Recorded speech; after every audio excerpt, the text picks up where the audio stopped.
ଜନ୍ମ ହେଲେ ମଣିଷ ଜାଣିଛି ମରିବ କାହିଁକି ନା ସେ ଜାଣିଛି ମୋ ଆର ପଟେ ମରିବାଟା ନିଶ୍ଚିତ କିନ୍ତୁ ଡାକ୍ତର କହିବ ସାରେ ଆପଣଙ୍କୁ କ୍ୟାନ୍ସର ହେଇଗଲା ଆମେ ପ୍ରଭୁଙ୍କୁ ଡାକିବାନି କି ଠାକୁର ଠାକୁରାଣୀ ଡାକିବାନି ବସି ଭେଁ ଭେଁ ବିଲୁଆ ବୋବେଲା ଭଳିଆ ବୋବେଇବା କାନ୍ଦୁଛୁ କାହିଁକି ତୁ ଜାଣିଛୁ ଜନ୍ମ ହେଲେ ମରିବୁ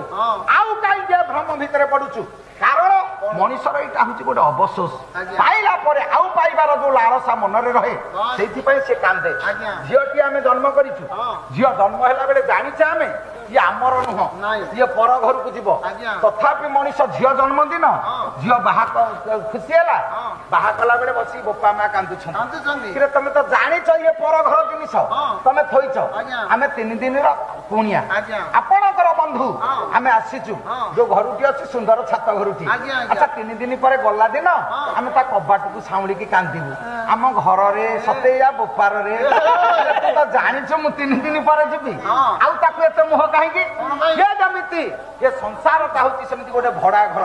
ଆମେ ଭଡା ଘରେ ଅଛେ କି ଘର ଚୂନ ଛାଡିଲା କି ରଙ୍ଗ ଛାଡିଲା କି ଭାଗିଗଲା ଆମର କି ଗଲା ଆମର ତ କିଛି ନାହିଁ ଯିଏ ଦେଇଛି ସେଇଟା ତାର ଆମେ 3 ଦିନର ଅଭିନୟ